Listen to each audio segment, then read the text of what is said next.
gonna knock them dead. All right, everybody. Happy Thursday. Good afternoon. I have a few things at the top before I turn it over to the Admiral. As I was walking out here today, we saw news that Republican legislators in Tennessee were preparing to vote on the expulsion of 3 Democratic officials who stood in solidarity with children and families peacefully protesting for action on gun safety. The fact that this vote is happening is shocking, undemocratic, and without precedent. Across Tennessee and across America, our kids are paying the price for the actions of Republican lawmakers who continue to refuse to take action on stronger gun laws. The president will continue to call on Congress to take action to ban assault weapons and high-capacity magazines, require safe storage of firearms, eliminate gun manufacturers' immunity from liability, and require background checks for all gun sales. And state officials must do the same. This has been one of the worst weeks of 2023 so far in terms of anti-LGBTQ bills becoming law in states across America. 3 anti-LGBTQ laws have been enacted so far this week in Kansas, Indiana, and Idaho. Just yesterday, the North Dakota Senate passed 10 anti-LGBTQ bills in just one day, a single-day record. In Kansas, the state legislation overrode Governor Kelly's veto to make Kansas the 20th state that has banned transgender kids from participating in schools sports. With the enactment of a new law in Indiana, 14 states have now banned gender-affirming health care, while some of these laws are currently blocked by courts. This is a dangerous attack on the rights of parents to make the best health care decisions for their own kids. According to the Human Rights Campaign, more than 50% of transgender youth in the U.S., which is estimated to be more than 150,000 kids, live in states in which transgender youth have lost access to or at risk of losing access to gender-affirming care. Look, this is awful news. Let's be very clear about that. LGBTQI+ kids are resilient. They are fierce. They fight back. They're not going anywhere. And we have their back. This administration has their back. We are so proud of the kids across this country who have organized protests and school walkouts to tell the politicians in their states to stop this legislative bullying. I know that these political attacks can really take toll on people's mental health. So I want to say directly to LGBTQI+ kids, you are loved just as you are, just the way you are. And if you're feeling overwhelmed, you call 988, the National Crisis Hotline, and dial the number 3 to talk to a counselor who has been specifically trained to support LGBTQI+ kids. This is a new service that the Biden administration is proud to offer during these incredibly hard times for these trans kids. Now, one last thing before we move on to the briefing on Sunday. Okay, so the in-town pool has to gather for the president's departure, and we'll just continue. So if you all want to go ahead and do that, feel free, and then we'll still continue with the briefing. So just so we can go quickly here, I want to give you guys a week ahead, as we normally do on Fridays. On Sunday, the president and the first lady. Let's do this quietly, friends. Thank you. On Sunday, the President and the First Lady will return to the White House from Camp David. On Monday, the President and the First Lady will host the 2023 White House Easter Egg Roll, a tradition dating back to 1878. A teacher for more than 30 years, First Lady Jill Biden is continuing her theme of education for the event, transforming the South Lawn and the Ellipse into a school community full of fun educational activities for children of all ages to enjoy. In addition, the time-honored traditions of rolling and hunting eggs, this year's White House Easter egg education role, will also feature a schoolhouse activity area, reading nook, talent show, field trip to the farm, picture day, a physical education zone, a snack time tent, and more. On Tuesday through Friday, the president will travel to the United Kingdom and Ireland. The president will first travel to Belfast, Northern Ireland, from April 11th through April 12th to mark the tremendous progress since the signing of the Belfast Good Friday Agreement 25 years ago, and to underscore the readiness of the United States to support Northern Ireland's vast economic potential to the benefit of all communities. The president will then travel to Ireland from April 12th through April 14th. He will discuss our close cooperation on the full range of shared global challenges. He will also hold various engagements, including in Dublin, County Louth, and County Mayo, where he will deliver an address to celebrate the deep historic ties that link our countries and people. On Monday, we'll have some more to share about the details of that trip. Now, finally, as many of you know, over the past many months, departments and agencies key to the Afghanistan withdrawal have been conducting thorough internal after-action reviews, examining their decision-making process and execution. Those reviews fed into a process looking across the administration, and today the NSC will also be releasing a document that provides our perspectives, outlines in broad strokes some of what we learned and how we have already implemented those lessons in other global challenges. My colleague, Admiral John Kirby, is here today to discuss that document and with all of you today and answer your questions. And with that, Admiral, the floor is yours.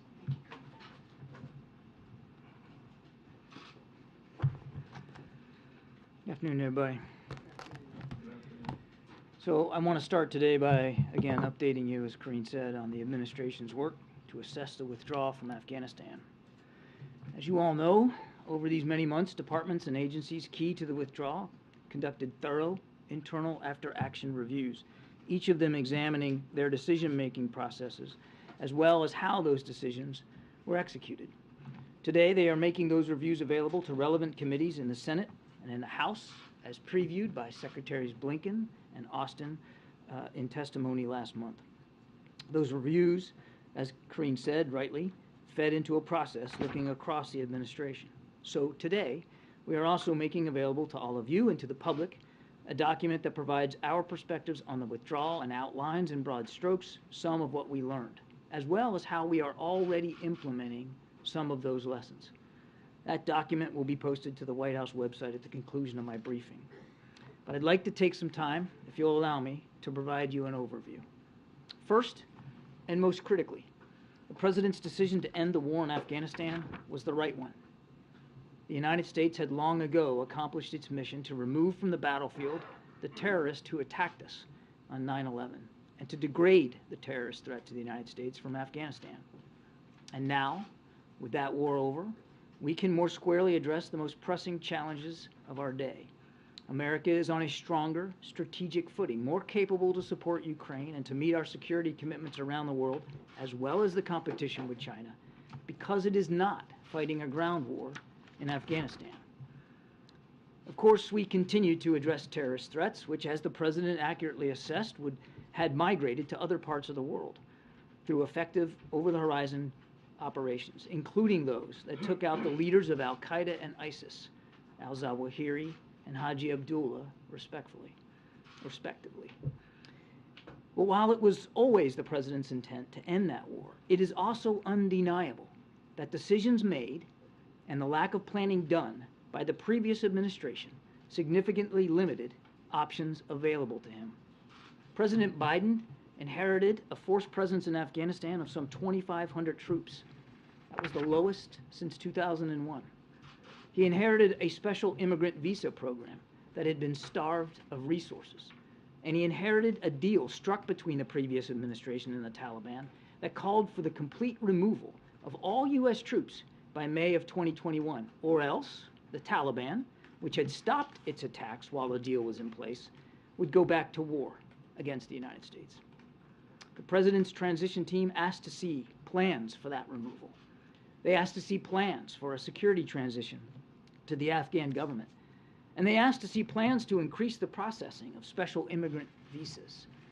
None were forthcoming. Transitions matter. That's the first lesson learned here. And the incoming administration wasn't afforded much of one. Thus, President Biden's choice was stark: either withdraw all our forces or resume fighting with the Taliban. He chose the former. But even in so doing, secured extra time to conduct that withdrawal, stretching it out to August. And that's the second point worth making. Despite having his options curtailed, President Biden led a deliberate, rigorous, and inclusive decision-making process that was responsive to facts on the ground. He focused keenly on the need for proper planning. In fact, President Biden directed his top national security leaders to begin planning for a withdrawal even before he had made the final decision to leave Afghanistan.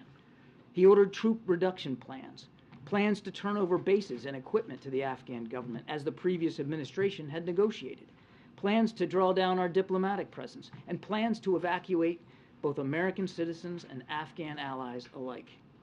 Indeed, evacuation planning started in spring of 2021, and the president ordered additional military forces pre-positioned in the region by midsummer in case they were ever needed.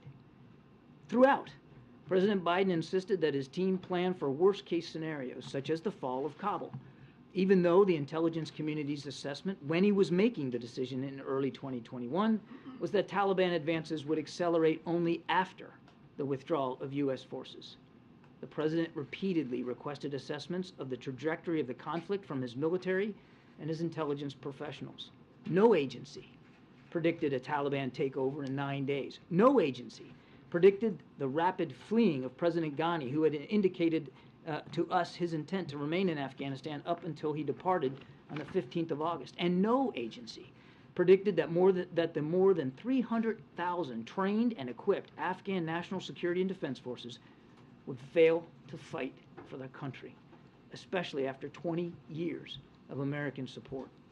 In fact, the assessment was that the promotion of acting Defense Minister Bismillah Khan Mohammadi would actually strengthen their resolve to stay and fight. And so, another lesson learned was the need to plan early and extensively for low probability, high risk scenarios. I should note here that our experiences in Afghanistan informed our decision to set up a small group of experts for worst case scenario planning on Ukraine, which included simulation exercises and our ability to forcefully and plainly speak publicly about the risks we saw of a pending invasion. Now look, there's always going to be tension between highlighting warning signs that a country may collapse and undermining that same government. And that's a difficult balance to strike. But in Ukraine, and before that in Ethiopia for that matter, we prioritized earlier drawdowns of our personnel when each of those capitals were under threat. In fact, months before Russia's invasion, we released intelligence with trusted partners, and our warnings about the invasion grew louder and more public. This aggressive approach allowed us to organize with our allies and help enable Americans in Ukraine to depart safely. And just to remind, we continue to facilitate the safe departures of Americans from Afghanistan when they tell us they are ready to leave. And we have proudly welcomed nearly 100,000 of our Afghan partners and their family members to the United States. Many of these families left Afghanistan after the withdrawal, and they continue to arrive on a regular basis. Now, I'd be remiss here if I did not also express our gratitude to the many private and nonprofit groups, including those comprising veterans of the war, who helped us identify, contact, and arrange for the safe transport of thousands of these brave Afghans. Without their help, or the incredible assistance we received from countries in Europe and the Middle East that allowed us to use their facilities as way stations, we could not have moved as many people as quickly as we did. And that's yet another lesson that we learned. This one about the power of allies, partners, and friends. Now, we know we need more help, which is why we urge Congress to assist us in improving the Special Immigrant Visa Program and by passing the Afghan Adjustment Act, both of which will make it easier for us to keep meeting our commitments to our Afghan allies. No comments, none, about this withdrawal would be complete without mention of the deadly attack on the Abbey Gate at Hamid Karzai International Airport on the 26th of August. The President at the time made it clear to operational commanders that force protection remained his highest priority. In those tense days, when the threat was particularly high, he accepted the recommendation of his national security team to extend the timeline for evacuations only after his senior military officials confirmed that they had sufficient resources and authorities to mitigate threats, including those threats posed by ISIS-K. He trusted the best judgment of his leaders on the ground to make all operational decisions, including with regard to Abbey Gate. The President and the First Lady will always honor the sacrifices of the 13 service members who were killed in that attack, and we will never forget their families. We will mourn with them, remember with them, and support those Gold Star families. We mourn as well the loss of those Afghans killed by that suicide bomber on that day and others who lost their lives during the withdrawal. And we will always honor the bravery and selflessness of every member of the military, the Foreign Service, the intelligence community, and our civil service, who made possible the largest airlift evacuation in military history, and all under the constant threat of attack. The effort was certainly not without days of pain, hardship, or bloodshed, but neither was it without courage, or poise, or professionalism. For all the lessons that we take away, we should remember that over 20 years of war, and in its final days, these men and women saw things and did things and carry things with them that you and I will never fathom. We must make sure that they and their families know that their service mattered. We must make sure they get the help and the support that they need. We must make sure that their legacy is never forgotten. They ended our nation's longest war. That was never going to be an easy thing to do. And as the President himself has said, it was never going to be low grade or low risk or low cost. We should be humble enough to let that also be a key lesson learned from Afghanistan. Thank you. I'll take some questions. So, John, thank you for doing this, but I think I speak on behalf of my colleagues in this room, and we want the record to reflect that this was sent to us about 10 minutes before the briefing began, with little notice, and it's the very definition of a modern major holiday news dump. You're releasing this at the beginning of the high holidays, and after months of requests from Republicans and the broader public. So why today? And is this all we get? And is this a response to the studies that were done by the agencies? Or is this considered a summary? There's a lot there. This is the result of months and months of work by individual agencies who were participating in the withdrawal to voluntarily review that withdrawal, which they did. And they worked through that. These documents are classified.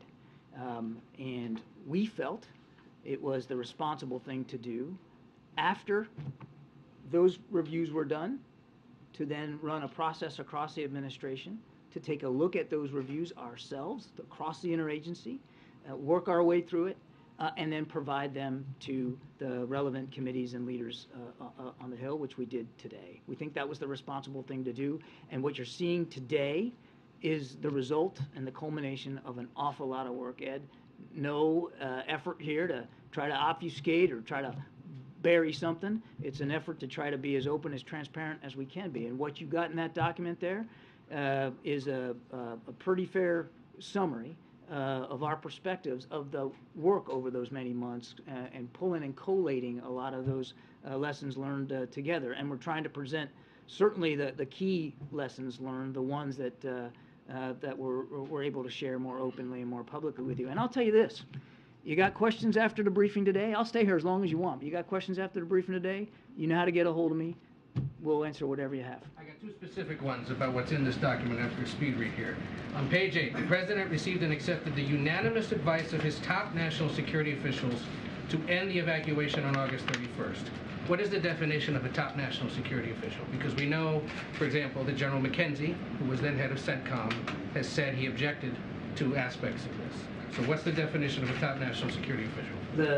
I am loath to get into the individual advice that individual members of the President's team give him. That would not be appropriate for me. But I can tell you, having lived through this as well at the Pentagon, that the President specifically asked his team, should we extend past the 31st? he specifically asked them to go back and look and see what that would look like, because we had secured this additional time from the Taliban to the 31st of August. And the team did that. The team did that, Ed, not just at the highest levels of the Pentagon, from the Secretary to the Chairman of the Joint Chiefs to General McKenzie, but even the operational commanders on the ground. And there were numerous flag and general officers on the ground at the airport. All of them took a fair look at the president's request and came back to him and said that it would not be advisable, given the high threat environment. Remember what also happened on the 26th, that attack at Abbey Gate? And then we had a very high temp between the 26th and the 30th, in which, of course, there was a kinetic strike taken in downtown Kabul. There was high temp, and so the advice of his senior national security team, all the way up to the senior levels of the Pentagon, advised him that the 31st was the appropriate date to end that evacuation. There's 4 pages here of blame on the previous administration, or this White House explanation of what the last White House did regarding Afghanistan. Nowhere in here does there appear to be any expression of accountability or mistake by either the president himself or others. Is there any for what happened? I would argue that the very fact that we voluntarily, the agencies voluntarily decided to go conduct after-action reviews. Nobody told them to do that. That wasn't legislated by Congress. They did that on their own. And the fact that they did that, and that we were now placing it on the Hill for Congress to look at, the fact that we digested and distilled some of the key points of that and gave it out in a public document, the fact that I'm up here talking to you about it, I think shows you how seriously that the president felt about learning lessons from this withdrawal. I would also point out to you that the work isn't over. So, number one, even before you got that document, some of those lessons were applied. I talked about Ethiopia. I talked about Ukraine. And number two, it's not like the work is all over. The president signed the legislation enabling the Afghan War Commission to be formed, and we're going to continue to work and cooperate with that. That's going to look at the whole 20 years. America's longest war deserves a lengthy review and lengthy study, and the president's committed to that. Thank you. In reading this, you seem to be conceding that evacuations should have happened sooner and faster, saying we now prioritize earlier evacuations, noting that today you would message evacuations more aggressively. I understand you've made clear the president does not have any regrets about his decision to withdraw, but in hindsight, in reading this, does the president have any regrets about how this withdrawal was carried out? The president's very proud of the manner in which the men and women of the military, the Foreign Service, the intelligence community, I went on and on and on, conducted this withdrawal. But look, I've been around operations my entire life, and there's not a single one that ever goes perfectly according to plan. Things happen. Sometimes enemies get a vote, and you always want to learn from that. And one of the things that we learned, and I talked about it here in my opening statement as well, is that you gotta that balance of striking when do you pull out when a government is under threat, particularly a friendly government, and do so in a way that doesn't undermine the very government you're trying to support. That's a tough balance to strike, and it's different in every single case. And as I said, we learned from Afghanistan, and we applied that lesson in Ukraine and Ethiopia, that being aggressive in the information space and being willing to move a little sooner may be the best thing. But does he wish he had done things differently? The president, I think everything is laid out here in this document about the main takeaways, the main lessons that we learned. Again, the president's enormously proud of the men and women who conducted this withdrawal. And just one last thing. On the last page here, you note that the speed and ease with which the Taliban took control of Afghanistan suggests that there was no scenario except a permanent and significantly expanded U.S. military presence that would have changed the trajectory. I wonder, what is your message to the veterans, to the families of the fallen, who may read that and wonder, what was the point? The president said many times that the mission that we originally were sent in to Afghanistan for was accomplished a long, long time ago. Remember, they were ordered in under President Bush to avenge the 9/11 attacks and to go specifically after Osama bin Laden and al-Qaeda. And decimating and degrading al-Qaeda's capability in Afghanistan was a mission that we accomplished a long, long time ago. And over time, the president has talked about this, the mission in Afghanistan morphed into something it wasn't intended to originally be. That doesn't, just because the mission changed over time under previous administrations and leadership and scenarios, doesn't mean that anybody who served in Afghanistan doesn't have something to be proud of, doesn't have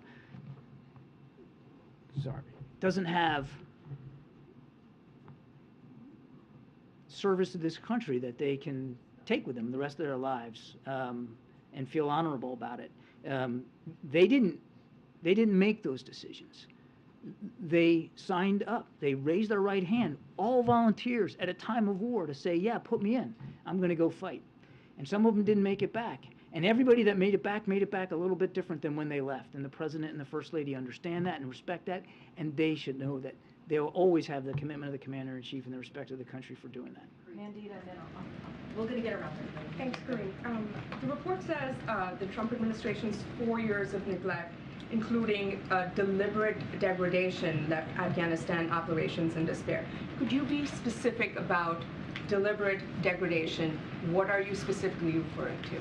There are many aspects if you look at the Doha Agreement and what led up to that. When President Trump took office, there was more than 10,000 American troops in Afghanistan. He took it down to 2,500. He negotiated the release of 5,000 Taliban prisoners that were being held by the Ghani government without consultation with the Ghani government. He negotiated the Doha Agreement with the Taliban without the Ghani government in the room.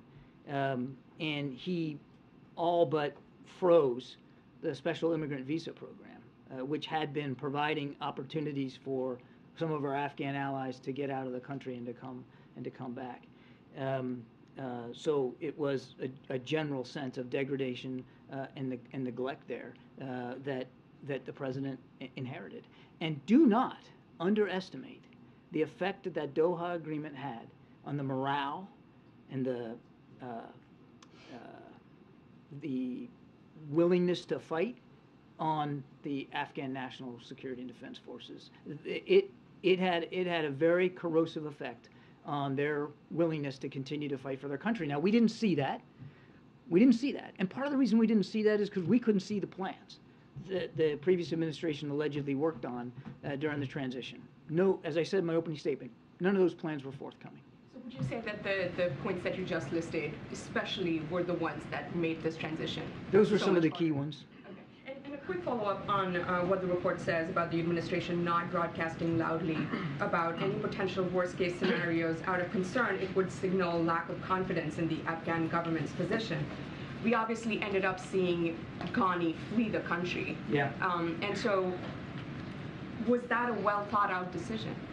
What was what a well-thought-out decision? His decision to flee? Not broadcasting loudly any concerns about the lack of confidence in the Afghan government. Yeah, I mean, look, I think, as I said, it's a difficult balance to strike, and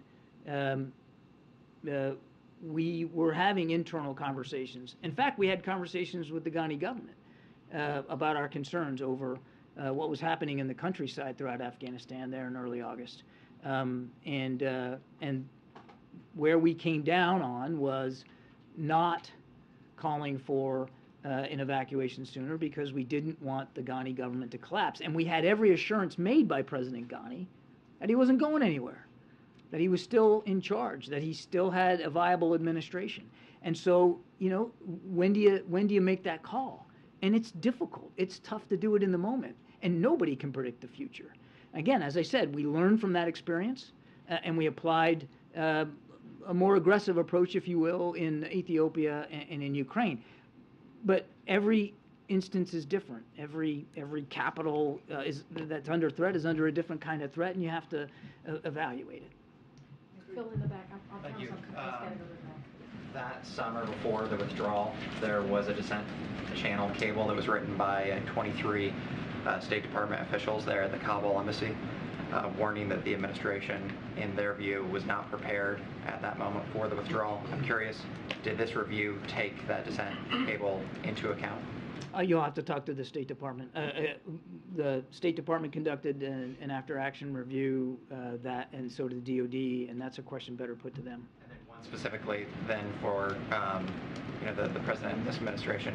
I'm curious if there was a moment during the Afghanistan withdrawal that the president lost confidence in the assessments that were given to him by the intelligence community and lost confidence in the intelligence community itself, given that they failed to foresee how quickly the Taliban would advance and Kabul would fall. The president knows how hard people work across the administration to try to give him the best information that they can. But it didn't stop him from asking. Throughout the entire withdrawal, he was constantly pulsing the national security team about this or that assessment and constantly challenging the thinking, constantly looking for ways to better understand what was going on the ground. Some of the assessments that was produced, as I put in my opening statement, were proved out to be not correct. He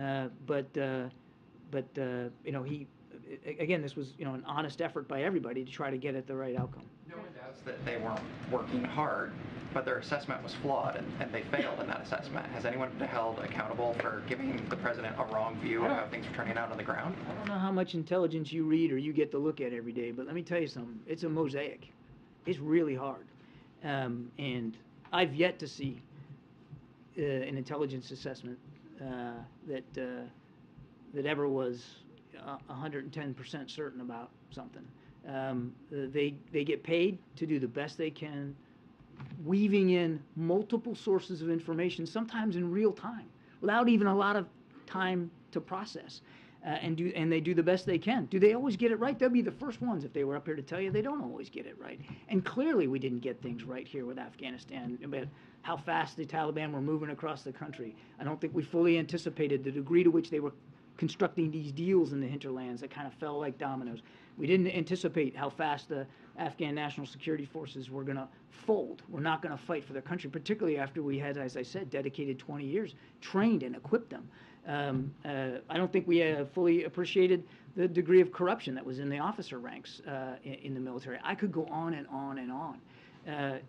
But it doesn't mean that people weren't trying and doing their best effort to understand that. But intelligence, getting it right every single time, man, that's a tough hill to climb. Doesn't mean that they don't try. Thank you, and John, thank you for being here. It seems like page after page, this places the blame on the previous administration, starting with page 1. President Biden's choices for how to execute a withdrawal from Afghanistan were severely constrained by conditions created by his predecessor. Yeah. Let me just follow up with you on something that Ed was asking, which is, does the president take responsibility for the withdrawal and everything that happened thereafter? He's the commander-in-chief, and he absolutely has responsibility for the operations that our men and women conduct and the orders that he gives, and he continues to believe that the order to withdraw from Afghanistan was the right one. And if you just look, Kristen, at what's happened since we pulled out of Afghanistan and see what the United States military has been better able to do on behalf of the American people, I think there's only one conclusion you can come to, and that it was the right decision. And as you list the things that could have But wait, before I answer, but you need to remember, and I get the question about the previous administration. You got to look at when he came into office, what he was walking into. He didn't negotiate with the Taliban. He didn't invite the Taliban to Camp David. He didn't release 5,000 prisoners. He didn't reduce force levels in Afghanistan to 2,500. And he didn't have an arrangement with the Taliban that they weren't attack our troops. He came in with a certain set of circumstances. He had no ability to change. He had to deal with it based on what he inherited. He had 8 months to plan, did he not? He had to take 8 months to plan because whatever plans there might have been done by the previous administration, we didn't see. And it was not apparent that there was a lot of planning done. So yes, he took some time to work through that. I don't think he could be blamed for that. In fact, he enabled and was able to secure from the Taliban extra time on the clock, because by May 1st, you might remember, they were going to come in guns a-blazing. Hang on a second. I'll get to you. They were going to come in guns a-blazing on May 1st. He got us till the end of August so that we could do, I mentioned that in my opening statement, proper planning that accounted for high-risk scenarios and probabilities that we hadn't thought of before, so that he could get military forces pre-positioned in the region so that if we had to go in and conduct an evacuation, they could do that. And you know how fast they got there? 48 hours when we ordered a NEO, a non-combatant evacuation, because he put them there and he had to have time to do that. What does the president believe? What mistakes does the president believe he made? I'm not going to speak for the president on that score. What I can tell you is that, again, we've done a good faith effort here to work through the lessons learned of this withdrawal. And we've already started to apply those lessons. The president ran a very inclusive, very rigorous, very flexible process that was responsive, as I said, to the views of operational commanders on the ground. He repeatedly asked for and received assessments almost every day about what was going on, and acted in accordance with the best judgment of his advisors, particularly military advisors, as things were unfolding. John, just finally, given the enormity of this report, given the American lives that were lost, why are we not hearing directly from the president? We are putting this forth for you and for Congress today. And I think you've heard from the president. He has talked many times about his decision to withdraw from Afghanistan, his belief that it was the right decision. He has talked publicly about the withdrawal before, and about the courage and sacrifice and the professionalism. And he has been, he and the First Lady have been very open and honest and transparent about the sorrow that they feel for those that lost their lives. Peter, and then I'll go in the back. Thanks. John, who's going to get fired over this? Peter, the purpose of the document that we're putting out today is to sort of collate the chief reviews and findings of the agencies that did after-action reviews. It's not, the purpose of it is not accountability. The purpose of it is military leaders. Purpose giving of it advice. is Doesn't to sound like study it was good. lesson You admit learned. that the intel was bad. So how can President Biden ever trust when they come into the Oval Office with the PDB that anything in there is legit? What I said was That intelligence is a mosaic. What if the mosaic, all the pieces are incorrect? What I said was intelligence is hard business, and they get it right a lot too. There were some pieces here that weren't accurate, and we're being nothing but honest with you and the American people about what those inaccuracies were and how they shaped some of the decision making that was laid before the president and the questions that he asked. This document and this effort isn't about accountability today. It's about understanding. And I would also add that as I said to Ed, the review process isn't over. This is the next muscle movement in what will be a long process to better understand and comprehend and adjust to what we learned and what we did in Afghanistan. But it doesn't seem like after the country has had a couple months to review this, and as the government has, people don't have an issue with the decision to order troops out of Afghanistan. It is with the way that this president ordered it done. There were children being killed. There were people hanging off of Air Force jets that were leaving, and you're saying that you guys are proud of the way that this mission was conducted? Doesn't mean of that? Proud of the fact that we got more than 124,000 people safely out of Afghanistan? You bet. Proud of the fact that American troops were able to seize control of a defunct airport and get it operational in 48 hours? You bet. Proud of the fact that we now have about 100,000 Afghans, our former allies and partners, living in this country and working towards citizenship? You bet. Does that mean that everything went perfect in that evacuation? Of course not. I've talked about it from a different podium.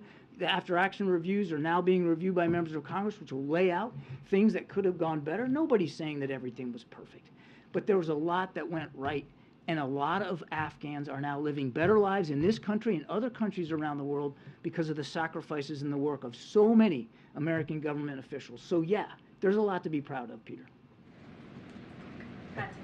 Thank you, Karine.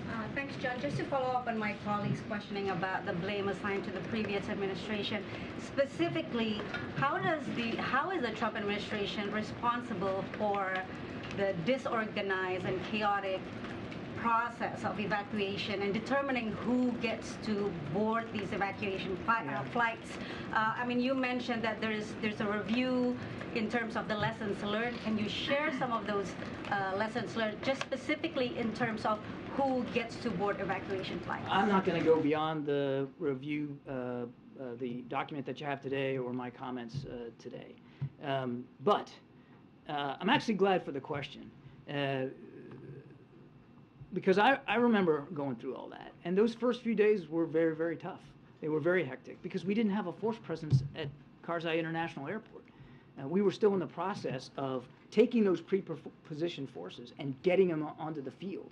And we got them there within 48 hours.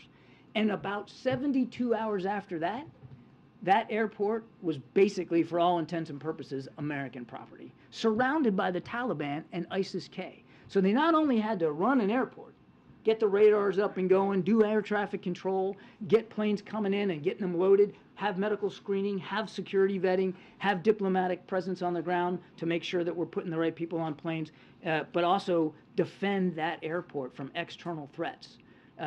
That's pretty remarkable. And so for all this talk of chaos, I just didn't see it, not from my perch. At one point during the evacuation, there was an aircraft taking off full of people, Americans and Afghans alike, every 48 minutes.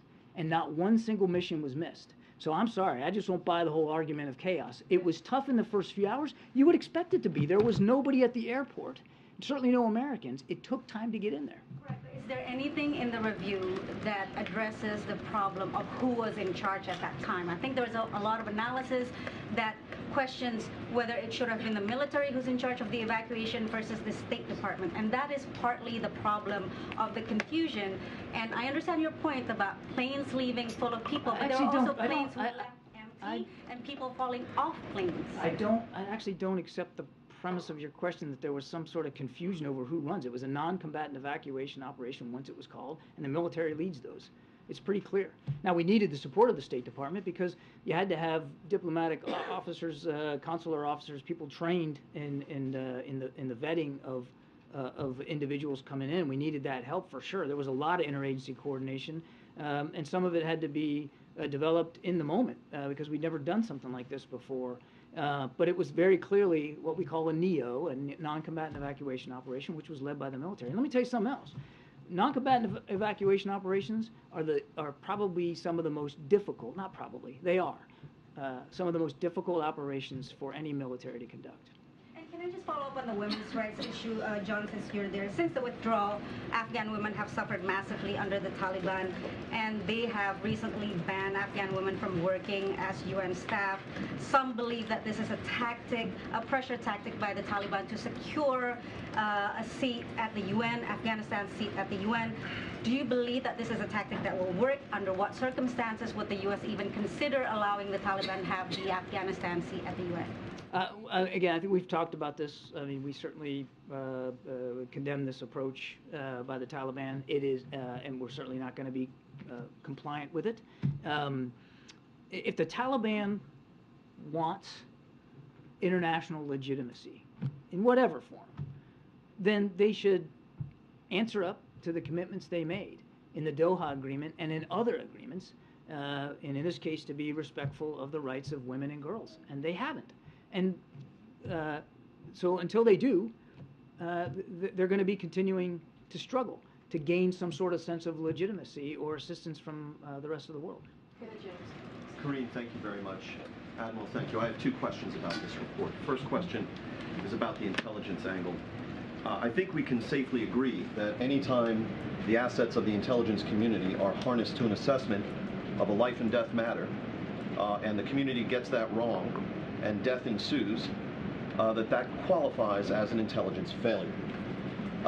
First question here is whether, since you have acknowledged, essentially, without calling it as such, an intelligence failure in this case, do we know why the intelligence communities got it wrong? What was it? Cultural? Was it specific? Was it analytical? What was the problem with the intelligence community here? The intelligence community also conducted after-action reviews, and I'd let them speak to that. I'm not going to do that from here. Second question. We in this room hear you saying, and the American people hear you saying, that President Biden inherited bad policies from President Trump? No. Bad outcomes, bad conditions on the ground. That's what I said. Well, you said you reduced the force to 2,500. You're characterizing that as a bad policy, yes? I'm characterizing that as a fact. Okay. What we hear you saying, let me finish my question, please, and what the American people hear you saying is President Biden inherited flawed policies from his predecessor. President Biden was deprived of the requisite transition papers he should have received from his predecessor, and President Biden was deprived of accurate information from President Ghani about his intentions, and President Biden was deprived of accurate assessments from the intelligence community.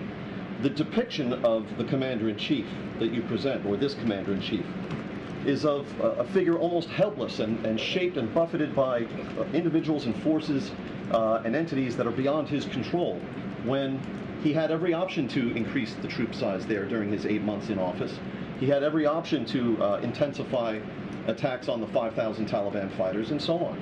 So I just don't understand why you're willing to depict your boss, the commander-in-chief, as so helpless in this instance. The president was anything but helpless. He drove a very, as I said, a deliberate and inclusive decision-making process. He was able to secure some extra time for us to be able to conduct a withdrawal and do so effectively.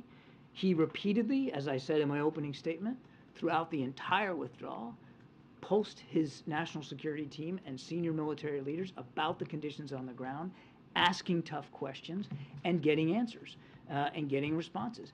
And he acted on the best military judgment and the best assessments from the intelligence community as he could, as he made these decisions going forward. And some of those assessments turned out to be wrong. But it wasn't for a lack of alacrity and energy and interest by the president in pulsing and questioning and analyzing all the way through. And this was difficult. As I said at the very end of my opening statement, ending a war, any war, is not an easy endeavor, certainly not after 20 years.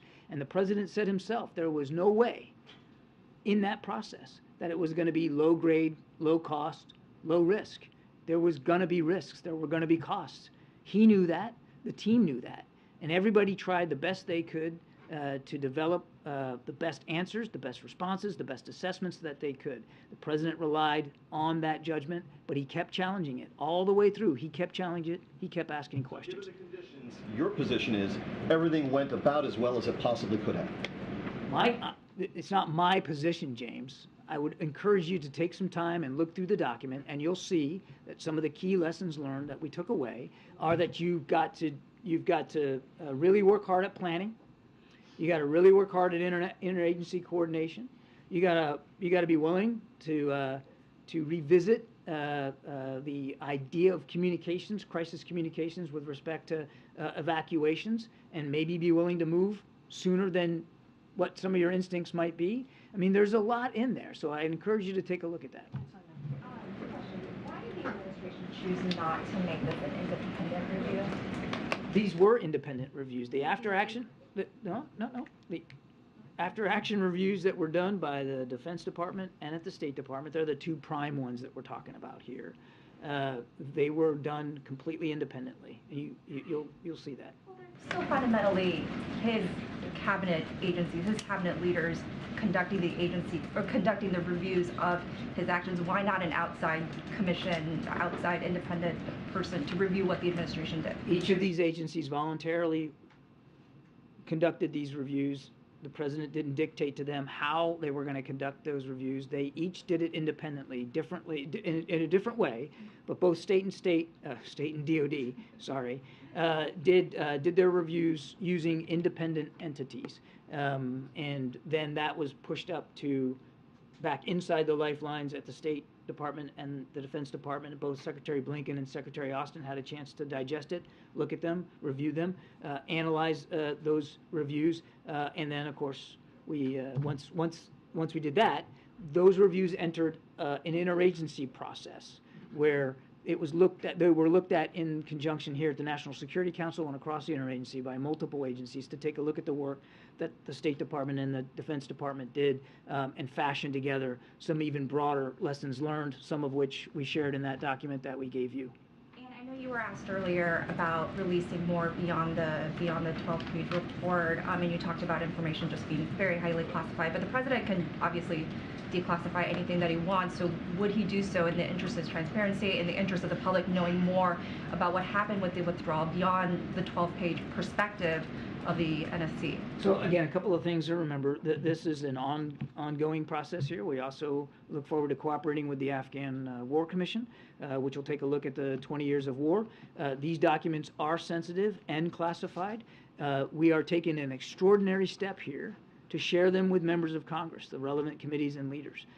Usually with after actions, there's no requirement to do that. You don't have to do that. But the president is taking that extraordinary step to share these classified AARs, these after action reviews with members of Congress. And we believe that the real value in them lies in the fact that we can be sensitive to the information in them. And so that's why we're doing it this way. Thanks. You had said earlier this was about understanding and not accountability. I just don't know, how is this process and document not about accountability? You assign so much accountability to the Trump administration and very little comparatively to your own. After action reviews are done it's very common practice. They are not investigations. They're not criminal proceedings. They are Saying they're criminal proceedings. They are studying the conduct and the execution of operations or policy. And in this case, both state and DOD have now conducted these in a classified way. The idea is to learn from them, to apply those lessons learned as needed. And as I've said, we didn't wait for these reviews to be complete before we started using some of the lessons in Ethiopia, in Ukraine. That's the purpose here. The work is about understanding what happened, what went well, what could have gone better, and then learning from that so that we don't make some of those same mistakes in the future. That's what it is. It's not hunting for heads. Well, just a second one. You said the president, earlier somebody asked if the president takes responsibility for this withdrawal and what happened after. You answered and said he has responsibility. Does he take responsibility, and have you heard him say that? The president's the commander-in-chief. And just by dint of being the commander-in-chief, he assumes responsibility for the orders he gives, the men and women who execute those operations, and in this case it's not just the military, and he stands by that. Way in the back. Thank you, Karine. Thank you, John. Since the withdrawal, China has increased its economic ties with Taliban, first signing oil deal in January and now eyeing mineral contracts. Is the White House concerned about these growing economic ties between China and Taliban? And can you share some comments about it? We look, our view, every country's got to take their own view here of how they're going to relate to the Taliban. We don't recognize them as an official government in Afghanistan. And as I've said before, if they want to be so recognized, at least by the United States, if they want to be seen as legitimate, then they need to own up to the promises they made about how they were going to govern that country and how they were going to treat their own people, including women and girls. Just follow? Yeah, thanks, John. Just sort of filling some of the questions you've been asked about accountability. I appreciate the fact that lessons have been learned. And I assume that the president still has full confidence in his national security team that gave him the advice, which is pointed out in the summary. Why should the American people have confidence in all of those national security advisors, given what this report lays out? The president does have trust and confidence in his national security team. And he did ask a lot of questions. And there was some assessments passed to him that proved faulty, that proved to be wrong, that proved to not shake out the way he had been given to understand that they would. But in the aggregate, as he looks across all the work that the national security team continues to do, before and since the withdrawal from Afghanistan, he continues to conclude that this is an extraordinarily talented group of leaders. And as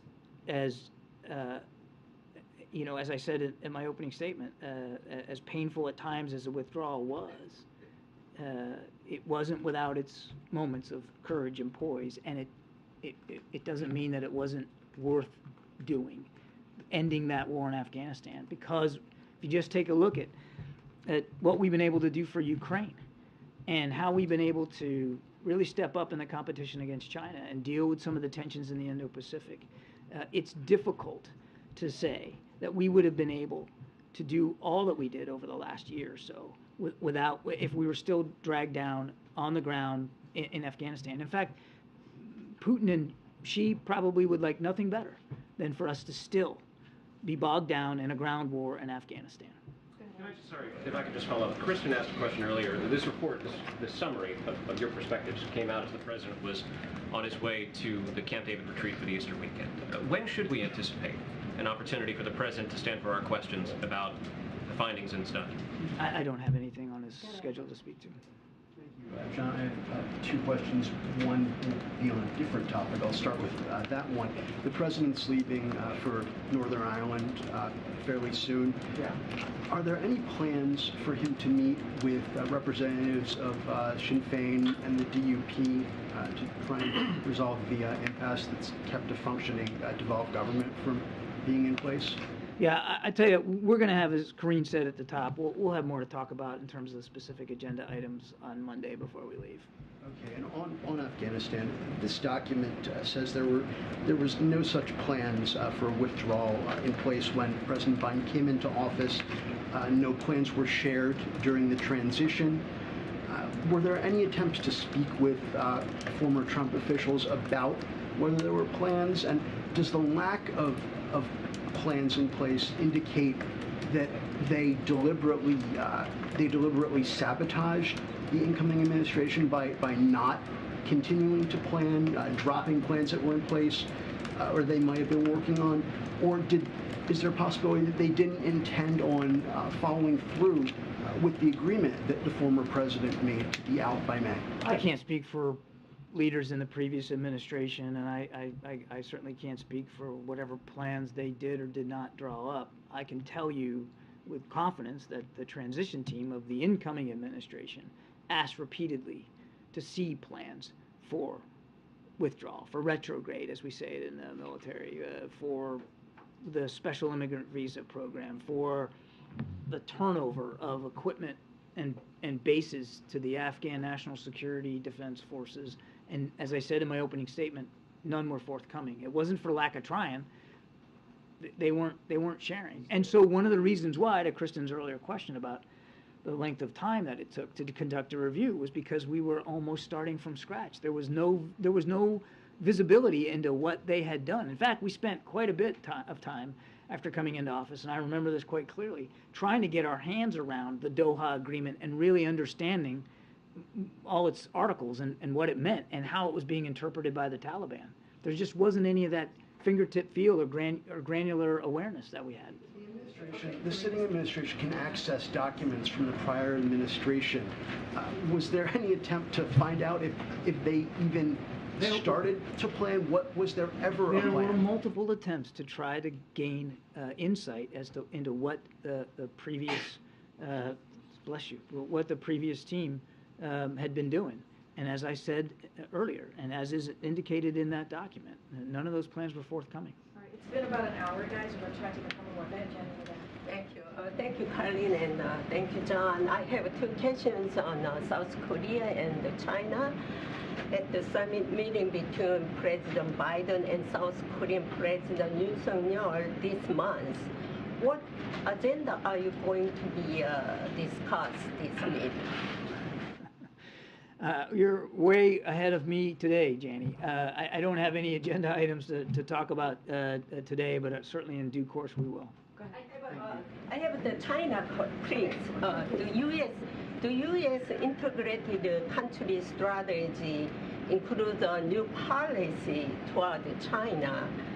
What tools can the United States use for China to help deter North Korea's missile and nuclear provocation. We know that China has influence in Pyongyang, and we have long urged them to use that influence to get Mr. Kim to do the right thing and to be willing to sit down with us, as we have said we are, without preconditions, to diplomatically try to deal with a denuclearization of the peninsula. Thank you. Thank you, Karen. Thank you, John, for spending a lot of time answering our questions. I had a question. What message do you have for the people around the world who don't look which administration made mistakes or failed, but lost some confidence in the United States' ability to deal with such difficult situations as in Afghanistan? I would encourage them to look at what we have been able to achieve in the 2+ years of this administration across the board. And as I said, even in Afghanistan, because ending that war was the right thing to do for this country and our national security interests. We are on a stronger strategic footing. We are better able to deal with the most pressing challenges of the day, which are not quite, by the way, emanating out of Afghanistan. Certainly not anymore, because we are no longer in Afghanistan. And take a look at the incredible leadership of the United States in support for Ukraine. Take a look at the NATO alliance, which now just got a new member. Take a look at the strengthening of alliances and partnerships in the Indo-Pacific, the new AUKUS deal with Australia and the UK, and the ability for them the Australians now to get a nuclear power submarine. I could go on and on and on. The president has prioritized alliances and partnerships, many of whom were left in the wake of the previous administration and denigrated. We're revitalizing them, we're bringing them back, we're reinforcing them, and America's footing on the global stage is a lot stronger now. Yeah, thank you, Karine. Thank you, John. So one on this and one on China, if I could. In looking through this, it doesn't seem to address the $7 billion in military hardware and technology that was left in Afghanistan for the Taliban. You know, the president took office in January. The withdrawal happened in August. Does the president take responsibility for leaving all or some of that? You know who was responsible for that equipment? The Afghans. Because you know why? It was their equipment. First of all, I don't believe the number is accurate, but let's put the number aside, the $7 billion. There was very little, and I mean very little, U.S.-owned equipment or U.S.-operated equipment that we left when we left Afghanistan. I'm talking like some forklifts at the airport and some ladder vehicles, some fire trucks that we were using at the airport. But the helicopters that we left there, all disabled, so the Taliban couldn't get them flying again. Whatever ground vehicles like MRAPs or Humvees, they were all disabled at the airport. Everything else outside of that airport, the stuff that's at Bagram or you pick the base in Afghanistan, was all turned over in according with a very elaborate, deliberate, retrograde plan that the U.S. military put in place to turn over all that stuff to the Afghan military. And the Afghan military, as I said in my opening statement, decided they weren't going to fight for their country, that they were just going to leave it behind. So it is the Afghans who were responsible for the turnover of all that equipment. And on China, quickly, so you can run down a list of how China is helping Russia.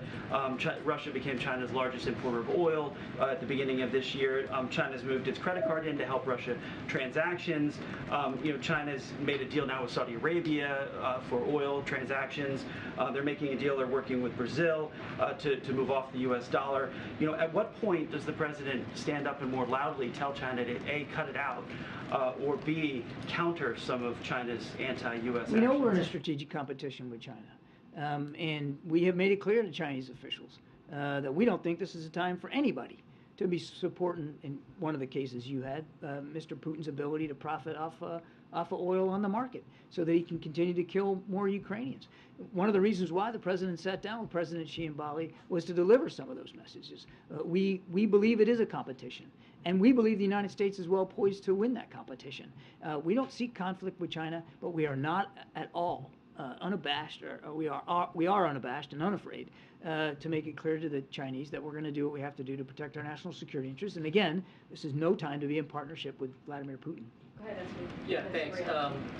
And just wanted to clarify what Dave was asking about. After January 20th, 2021, there was no ability to find plans for withdrawal and orderly withdrawal. Is that what I'm inferring what you said about the previous administration's plans. Well, once you come in, you do the best you can to, because now you own things. You can look and see what was done, and you can study it.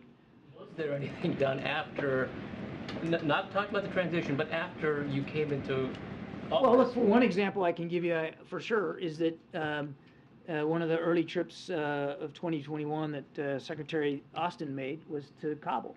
And he sat down there with the ISAF commander, General Miller, and General Miller walked him through some of the retrograde plans that he had already formed up. And that acted as a basis for what we eventually executed on. But it doesn't mean that we didn't order or look for amendments and changes and that kind of thing. That's one example. I can't speak about every agency and what plans they may or may not have fallen in on. The problem is there was no visibility on that in the transition. You have a very brief period of time between election night and inauguration. And Afghanistan was one of the chief foreign policy concerns the president had coming in. And the team desperately wanted to understand the Doha Agreement, wanted to talk to experts, wanted to talk to planners, wanted to see what had been done. Because the president had already made a commitment that he wanted to end that war, but he wanted to do it responsibly. We couldn't find out exactly what the previous administration had done on paper. And that's difficult. So you say, okay, well, January 20th, it's all available to you, but he shouldn't have had to wait until January 20th to get access to that. It would have been better, wouldn't it, I think, for everybody, if we could come in, with deck running there right on the 20th. On the former president has now been saying several times that, number one, China is actually running Bagram now, and it was $85 billion in brand new equipment better than we actually have. Can you address that, please? I don't get the last claim. What? I'm just asking. I can't address. I don't understand it. I don't. Look, I'm going to go back to the answer before. It's important because this is getting well misunderstood out there. There was a retrograde plan working towards withdrawal, where bases that we were operating out of and equipment that we had that we believed the Afghans could and should keep were turned over to them in a very thoughtful, orderly way, all the way from spring well into summer. Once you turn it over, it's just like what we're doing in Ukraine. We give Ukraine artillery ammunition, Stinger anti-air missiles, Javelin anti-tank. It's their stuff at that point, not the Americans. It's their stuff. That stuff belonged to the Afghans. And so this idea, this argument is just ludicrous, that we left millions of dollars of stuff in Afghanistan. We didn't. We turned it over, as the previous administration would have done too, because part of their thinking was they were going to have to turn this material over.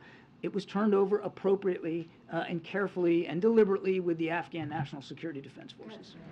Thank you. Just a couple quick questions on the Wall Street Journal. Do you have any insight into why the Russians are refusing him consular access, and do you have any updates on efforts by the I wish we did. I wish we did, Sabrina. We still haven't been able to get consular access, and that's an issue that we continually bring up through our embassy in Moscow with the Russians. I wish I had a good answer for that, because it's inexcusable. We need to get consular access to Evan. At what point would the administration explore a potential prisoner swap with Russia? I won't get ahead of where we are, and I think you can understand why we would certainly want to talk about potential negotiations here from the podium. We're at a very early stage here. Main goal is to get consular access to him so we can have that contact and that connectivity. We're doing what we can to keep his employer and the family informed. Our focus is squarely on that right now. Two really quickly on Afghanistan and then Israel. When did President Biden get the after-action report, and has he read through the entire report? The president has been fully briefed on both after-action reports, and he certainly has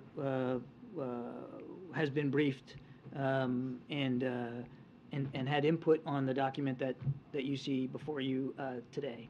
And then on the when, I would tell you that, to Ed's question, this is a process, and he has stayed in touch with the State Department and the Defense Department as they have worked through their after-action reviews. And then are there plans to release each of the department's reports to their respective workforces? I mean, there's people who worked on this withdrawal who want to learn the findings. These are classified reports. I do not anticipate any release of them publicly or in a more broad fashion, but that's a better question put to the agencies. And then on the situation in Israel, how concerned is the White House that this could escalate into a Very concerned. situation and conflict? Yeah, we're very concerned about the violence there. We see now it increased more attacks in the last 24 hours. We're deeply concerned about that, and we call on all sides to de-escalate, reduce the violence.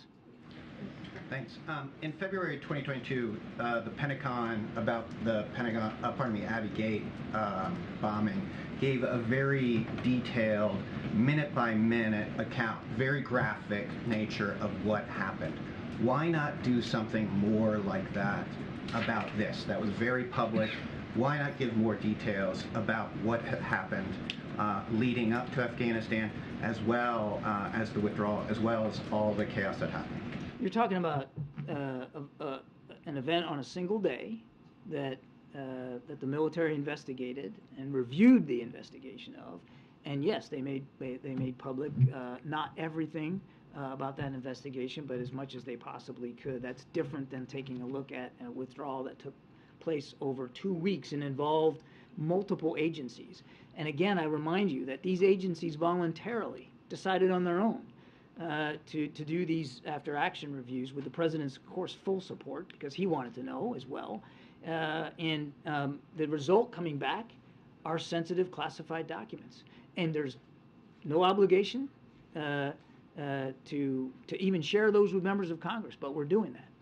Jake Sullivan promised a hot wash, I think is the word he used, to describe what would come out of that. That certainly sounded like a very detailed accounting. And you say this is not about accountability, but how does the American people trust that the United States has learned from the mistakes that were made if they do not see those mistakes and see the administration acknowledging them, being public with them, and how they're going to address them? I think that's what I'm doing today.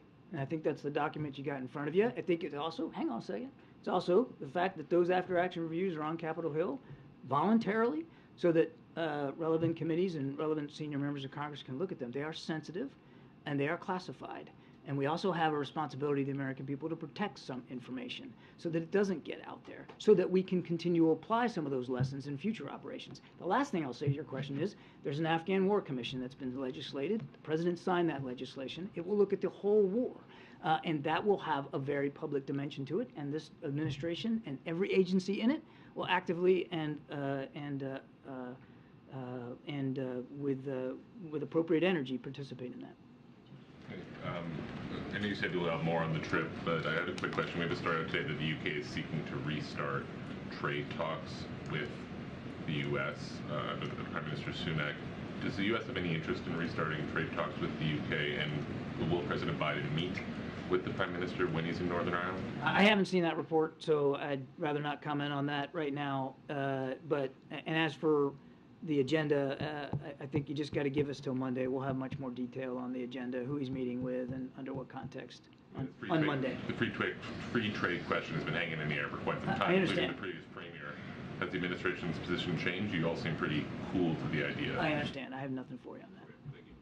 All right, just a couple more. 2 questions on Ukraine. Thank you, John. According to the Financial Times, a high-ranking advisor of President Zelensky signaled that it might not be longer a precondition to get Crimea back to start negotiations. Is that a development the White House would applaud? First of all, I don't know that the Zelensky administration has spoken to that, and we certainly wouldn't get ahead of them. What I would tell you is, and we've said this from the very beginning, that only President Zelensky can determine if and when he's ready to negotiate and in what context and over what.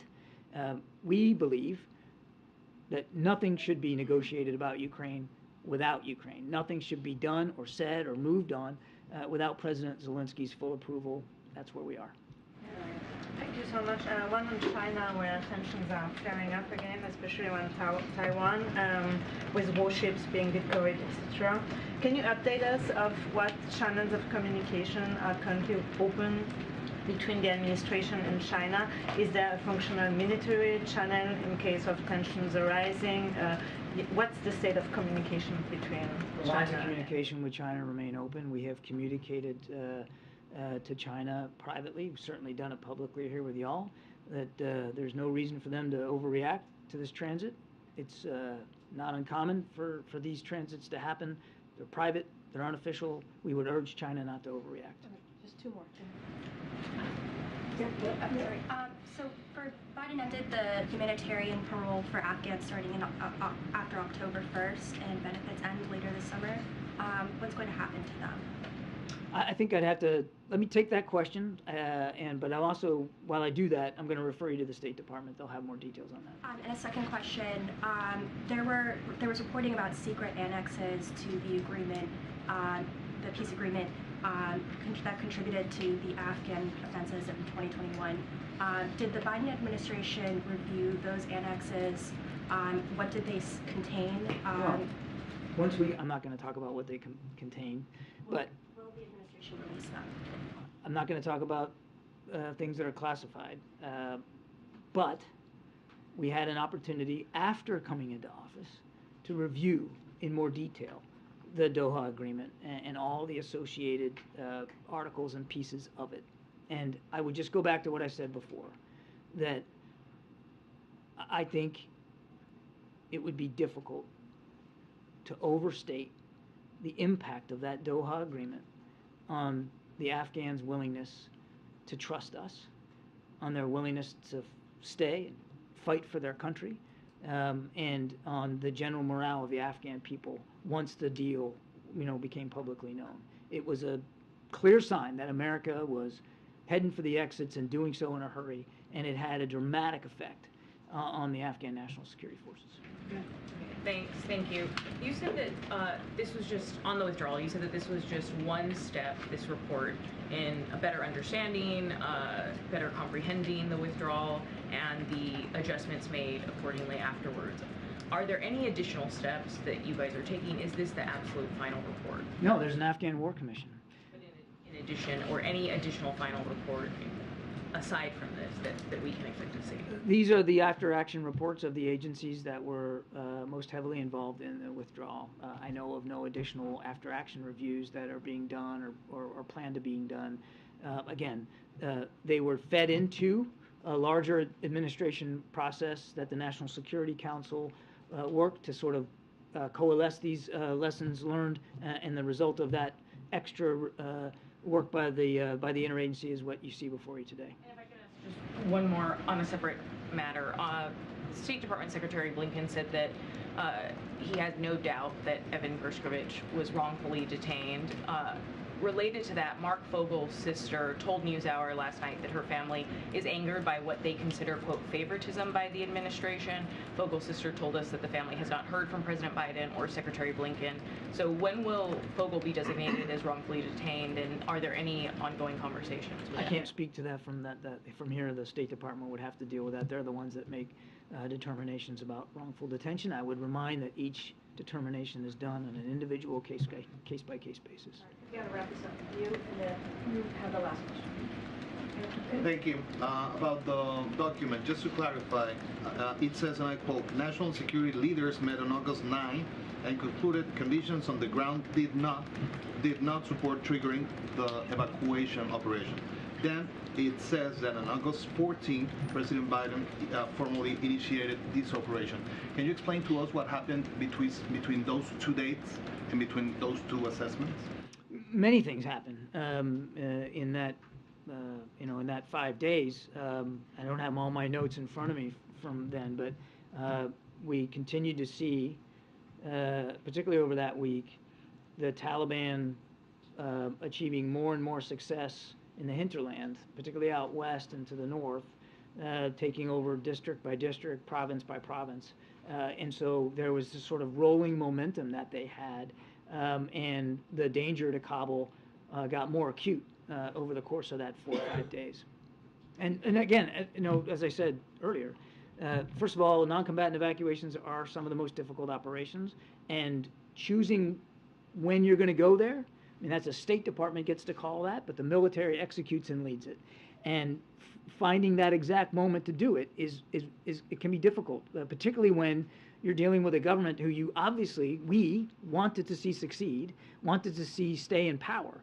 And so you got to be careful about when you go ahead and call for a NEO, so that you're not undermining the very outcome you're trying to keep in persistence. What about about China, if I may. Recently, in a congressional hearing in the House Foreign Affairs Committee, a congresswoman from Florida said that countries in Latin America, such as Venezuela and Bolivia, are allowing China to gain foothold in the region. So how would you characterize its Chinese presence in Latin America, and how big is it a security challenge for the United States? Just in general, we see the Chinese continue to try to gain influence in Latin America, but also in Africa. And they do this in a pretty ham-fisted way with high-interest loans that some countries then end up not being able to pay back and suffer the consequences to their own economic growth and development for that. We're not asking countries to choose between the United States and China or the West and China, but we do think it's important for them to understand that in accepting Chinese help, that they are potentially putting their own economic livelihoods at greater risk. Last question. Yeah, John, the attack on the worshippers in the Al-Aqsa Mosque, I mean, this is a holy time for all Abrahamic faiths right now. You say you're concerned. Is that it? I mean, some of these people were worshiping, and some of them were even sleeping when they were attacked. Isn't this time to condemn? We have. You We said have. you were concerned just now. Well, yes, I said we're concerned, but we have, in the previous few days, condemned, used that verb, we have, condemned that violence. Of course we have. And you're right, people should be able to worship freely and safely, and we still stand by the status quo on the Temple Mount. That has not changed. Our policies have not changed. We urgently urge all sides to reduce this violence. All-side situation. I mean, right now, this was Israeli forces attacking Muslim worshippers during Ramadan. We urge all sides to de-escalate and to reduce the violence. But does that mean then that this is the White House taking sides? The fact that you're not willing to single out the Israeli forces attacking Muslim worshippers? The side we're taking on is safety and security. The side we're taking on is the status quo. The side that we're taking is one of peaceful worship. That's the side we're taking. Thanks, everybody. Thank you. Thank you. All right. Thank you so much, Admiral. It's over an hour. Okay. I guess if you guys still want to stick around, I'll take a couple more questions. Or if not, we can wrap this up right here, and I'll see you guys on Monday. Okay, we can take a couple. All right. Okay. Go, Sungmin. Just kick us off. Yes, I just have one. There was a report. Sungmin's like, yes, I have a question, so we can take a couple questions. Well, there's a report in ProPublica this morning that talked about Justice Clarence Thomas taking all of these luxury trips from a Republican mega donor, appearing not to disclose those gifts as required by law. So does the White House believe that this is a violation of ethical standards that a justice should be held to? And does the president want a more rigorous code of conduct for Supreme Court justices? I'm not going to comment from here. There are other bodies of government that should be dealing with this. I'm just not going to comment from here. All right, Peter. You got this Ireland trip next week. Oh, boy. How does The dramatics. How does a Biden trip to Ireland help counter China or end the war in Ukraine? So let me just say a couple of things. The president is certainly looking forward to taking this trip to Northern Ireland and also the UK. He'll be heading out on Tuesday. We certainly will have more to share on this trip coming in the upcoming days, as my colleague just said, on Monday. But I also want to lay out here the important the important history between U.S. and Ireland, right? When you think about the waves of Irish immigrants who help shape America's spirit of freedom, that's incredibly important as well. And I think telling that story, the president going there and being able to touch on his own family story and the stories of many of Americans here, Irish Americans here, as you think about how this country was created and built and put together by immigrants, I think that's important. I think that's something that's important to highlight. And the president looking forward to that. Karine, any update on the debt limit talks? Are there any plans underway? And I know we asked you this. I know. For President Biden to meet with or speak with Speaker McCarthy. Honestly, when it comes to asking me about what are the plans, I would ask the Republicans in the House. It is their constitutional duty, as we have said over and over again in the last 3 times in the last administration. Democrats met with and joined Republicans to get this done, to get something that is so critical to the American people, to taxpayers, to veterans, to seniors. And so that's actually a question for House Republicans to answer. So critical, Karine. Why are you letting the clock tick down, an inch closer to this deadline? I want to be very clear. I just definitely disagree with the question, Kristen, here, because it is not us, it is them. The onus is on Congress to get this done. This is their responsibility, their constitutional responsibility to get this done. Republicans in the House cannot and should not be holding, our nation's debt hostage. They should not be doing that. We've been very, very clear. They did it 3 times in the last administration. That the U.S. won't default? That is for House Republicans to answer. That truly is for them to deal with this situation that we have said, again, it is their responsibility, their constitutional responsibility. I can't say that enough. This should be done without negotiations. This should be done without conditions. And it has been done many times before. And they should just take this seriously. Okay. Karine, I know we all have to write stories, but I just want to ask you, because so many people in the country have been talking about it.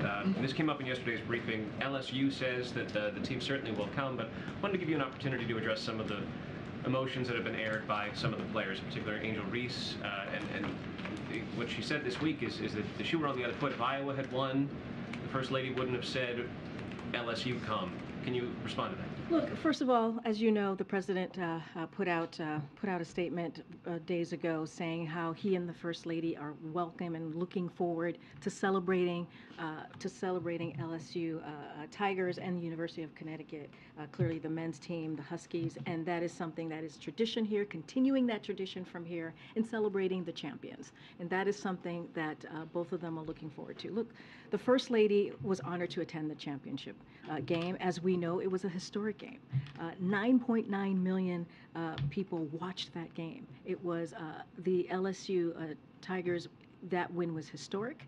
It set a record, and we could not be more proud of them. Again, a great game and a wonderful moment for women's sports in history, something both the First Lady and, as you know, the President have talked about. They feel very passionate about that, and it was truly a remarkable and important moment. And again, the First Lady was honored to be part of that. And so I will say, as I've said yesterday, and I'll say again, she and the President are truly looking forward to welcoming LSU Tigers here to celebrate them as champions, to celebrate their history victory, and we're looking forward to welcoming them. And so I'll just leave it there. Go ahead, Josh. Just on the debt ceiling issue, there's a plan reportedly coming together with the Problem Solvers Caucus on some sort of strategy to raise the debt ceiling. Is the White House involved in those talks at all? And are you open to those sorts of plans, or do you need a budget from McCarthy's? So look, we haven't. So I'll touch on both. Look, we haven't spoken to the problem solvers about that. We've made our position very clear. You heard me go back and forth with Kristen here. The debt ceiling in our economy should not be held hostage. We've been very clear about that. Republican threats of chaos and catastrophic potential outcome. That's not going to work. That is not what they should be doing as their constitutional duty. So we've been very clear on that. As far as the budget, the president put out his budget on March 9th. We have been very clear about that. If they want to have a conversation about the budget, if they want to show the American people what they value, what they think their fiscal responsibility is, we're happy to have that conversation. We're happy to have to sit down. The president would love to sit down and negotiate and talk through that. But they haven't been able to do that. All they do is present, excuses. That's what we've been seeing. So the budget, we'll have a negotiation on that. If they present something, they haven't done that yet. The debt ceiling, it should be done without negotiation. It should be done without conditions. And very quickly on our favorite topic, the Fed Vice Chair. Very interested. Bloomberg caring about the Vice Chair. The Fed and the Vice Chair, just surprising to me. Today is 6 weeks since you said it would be announced in the near future. What changed, or what's the status? It is definitely a priority for the president. I know, we understand how important this is, clearly, and so once we have a decision that is made by the president, certainly we will be sharing that. I just don't have anything to share at this time. Do you have any Message to Senator Menendez, who's called for a Latino candidate. I don't have a message. We are going to follow the process that we always do when we nominate critical candidates, important candidates. We do this in a way that's clearly looking at qualified, diverse candidates. But I'm just not going to get into specifics on his particular question or ask, I should say. All right, Mandita. Thanks, Phil. I know you don't want to comment on the Clarence Thomas report specifically, but broadly, do you think the White House, broadly, do you think the Supreme Court, needs to impose ethics rules that lower federal courts are subjected to? That's something for the Supreme Court to speak to. I'm just not going to comment on this at this time. Do you think Congress needs to act? That is something for Congress to discuss. I'm just not going to comment on this at this time. All right, I'll take one more. We haven't called here. Hi, thank you so much. So we've just seen the accession of Sweden and Finland to NATO. We're 3 months away from the NATO Leaders Summit in July. President Zelensky and some Eastern member states would like to see Ukraine presented with a path to citizenship, to NATO membership. Is President Biden opposed to that idea? And what causes the administration's hesitation? Is it, if that exists, is it a fear of provoking Russia, or is it apprehension that U.S. troops would have to deploy if Ukraine joins NATO before Russia leaves? So we've spoken to this a couple of times. Look, our position is pretty clear when it comes to NATO accession, and for decades we support an open door policy for NATO. Any decision on membership is between NATO allies and countries aspiring to join NATO, and right now we're focused on supporting Ukraine's efforts, and we're focusing on making sure that the Ukrainian people have what they need to fight for their freedom. And so you've seen us do that. You've seen us announce security assistance for Ukraine this past year. We have been leading in that effort. We have been also really holding NATO together, holding the West, making sure that they are aligned. And you've seen that throughout this year. And so we're going to continue to make sure that they have the economic and security assistance needed to continue to fight bravely this aggression from Russia that we have seen for over a year now. But again, this is something for between NATO allies and NATO countries to decide. The U.S. is a NATO ally and has been the leader in those efforts for Ukraine and uniting the world. They have a lot of say over whether Ukraine will be presented with this path to possible membership. What is the U.S.'s position on it? Again, been very clear for decades. For decades, we have been pretty consistent on this. We support an open door policy for NATO, and I'm just going to leave it there. It's been like this for decades now. All right. Yeah. Okay. I'm getting the pull here. All right. I'll see you guys on Monday. Have a great weekend and happy Easter. Thanks, Karine. Thank you, Karine.